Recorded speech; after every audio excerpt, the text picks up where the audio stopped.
Now, when you're out at the airport, is the FAA hiding in the bushes or are they poking around trying to find you doing something illegal? No. Actually, when you do see the FAA out there, they're typically doing routine surveillance associated with your 141 flight school or an air carrier certificate. Because those types of operations hang a certificate on the wall that is offering a service to the general public, the FAA holds them to a higher standard. And because of that, they're subject to routine, typically quarterly inspections conducted by the FAA.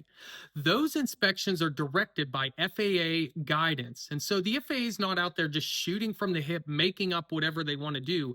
They have specific tailored inspections, usually quarterly, that they have to go out and do. Sometimes you'll see them doing records inspections or ramp inspections, but that's all associated with the air carrier or the air agency certificate.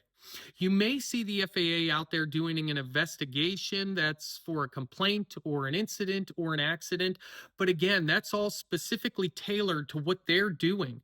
If you've never been to the website drs.faa.gov, I would recommend you go there. There's not just the FAA's guidance on there, all sorts of documents on there.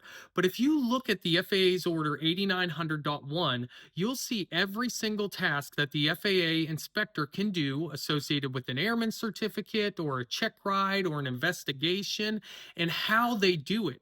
It lays out the guidance for how the FAA conducts each individual task that they do.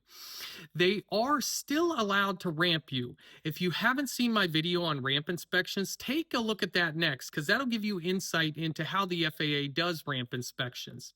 I hope this gives you a little bit more comfort when you're out there on the airport and you see the FAA around. I'll see you next time. I always feel